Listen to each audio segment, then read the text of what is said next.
الحمدللہ رب العالمین والعاقبۃ للمتقین الصلاۃ والسلام علی سید الانبیاء والمرسلین۔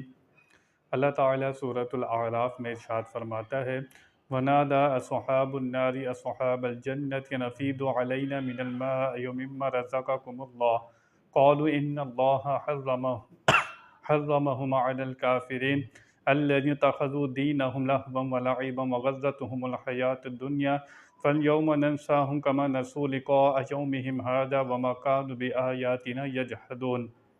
اور دوزخی بہشتیوں کو پکاریں گے کہ ہمیں اپنے پانی کا کچھ فیض دو، یا اس کھانے کا جو اللہ نے تمہیں دیا۔ کہیں گے بے شک اللہ نے ان دونوں کو کافروں پر حرام کیا ہے، جنہوں نے اپنے دین کو کھیل تماشا بنا دیا اور دنیا کی عزیز نے انہیں فریب دیا، تو آج ہم انہیں چھوڑ دیں گے جیسا انہوں نے اس دن کے ملنے کو خیال چھوڑا تھا اور جیسا ہماری آیتوں سے انکار کرتے تھے۔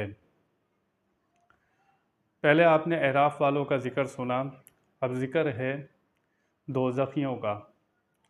جو لوگ دوزخ میں چلے جائیں گے وہ اپنے جو ان کے رشتہ دار یا بھائی، بیٹا یا والد، کوئی بھی جو جنت میں ہوگا یہ ان کو پکاریں گے، دوزخ والے، اور ان کو پکاریں گے اور ان سے پانی اور کھانا مانگیں گے۔ وہ لوگ صاف انکار کر دیں گے اور وہ کہیں گے یہ چیزیں اللہ تعالیٰ نے تم پر حرام کر دی ہیں۔ تو یہاں سے پتہ لگا آخرت میں اگر بیٹا دوزخی ہوا تو والد اس پر رحم نہیں کھائے گا۔ آخرت کے جو رشتے ناتے ہیں وہ ایمان کی بنیاد پر ہوں گے، تقوی کی بنیاد پر ہوں گے، باقی ساری رشتہ داریاں ختم ہو جائیں گی۔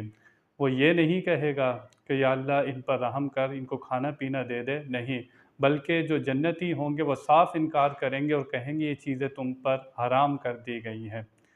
تو دوستی، یاری دوستی اس سے لگانی ہے جس کا تعلق ایمان سے ہو اور تقوی سے ہو، یہی آخرت میں قائم ہو، یہی کام آئیں گے، اس کے علاوہ کچھ کام آنے والا نہیں ہے۔ آگے اللہ فرماتا ہے یہ دوزخی لوگ وہ تھے جن کو دنیا کی زندگی نے دھوکہ دیا، دھوکہ کھا گئے، وہ لوگ فریب کھا گئے۔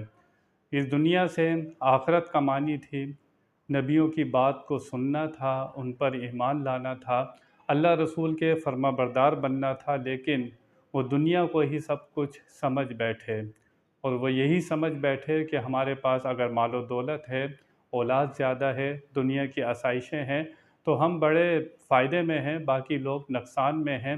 انہوں نے اللہ تعالیٰ کی آیتوں کا انکار کیا اور نبیوں کو جھٹلایا۔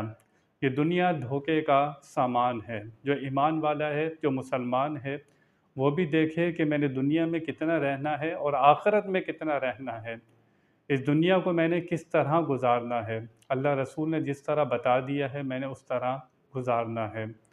یہ دنیا مسلمان ایمان والے کے سامنے بطور امتحان رکھی گئی ہے، اور اللہ تعالیٰ یہ دیکھ رہا ہے کون اس دنیا سے دل لگاتا ہے، کون اللہ رسول سے دل لگاتا ہے، اور کون آخرت کے لیے جمع کرتا ہے۔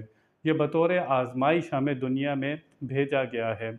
جب آپ کمرہ امتحان میں بیٹھے ہوتے ہیں تو آپ جیسا پرچہ دیتے ہیں اس کا رزلٹ ویسا ہی آتا ہے۔ یہ دنیا بونے کا، یعنی کہ جو کھیتی باڑی ہوتی ہے، بیج بو دیتے ہیں، یہ دنیا بیج بونے کا موسم ہے، آخرت کٹائی کا موسم ہے۔ تو ہم نے دنیا کے لیے اتنا ہی کرنا ہے جتنا ہم نے یہاں پر رہنا ہے، اور آخرت کے لیے اتنا ہی کرنا ہے۔ فرمایا گیا کہ مسلمان جو ہے، ایمان والا، دنیا میں مسافر ہے۔ تو جو مسافر ہوتا ہے وہ اتنا سامان اٹھا کر سفر نہیں کرتا کہ اس کے لیے مشکل ہو جائے، تو اس لیے بتایا گیا یہ دنیا میں مسافر کی طرح رہو، اور بتایا گیا یہ دنیا ایمان والے کے لیے، مومن کے لیے قید خانہ ہے۔ جو قید خانے میں ہوتا ہے وہ اپنے دن گنتا رہتا ہے، یہاں سے آزادی کب ملے گی اور میں اپنے اصلی گھر کی طرف جاؤں گا۔ میرے ایک دوست نے بتایا وہ اٹلی میں گئے تو وہاں ایک کمرے کے اندر 15 16 لوگ ایک کمرے میں رہتے تھے۔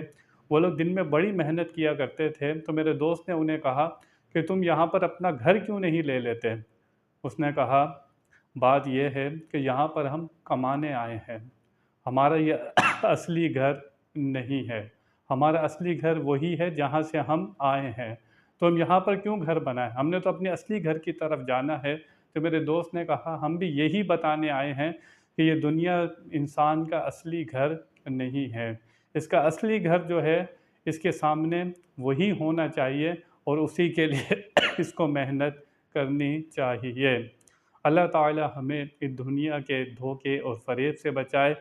بیان میں کوئی غلطی ہو اللہ کی بارگاہ میں توبہ کرتا ہوں۔ وآخر دعوانا ان الحمد للہ رب العالمین۔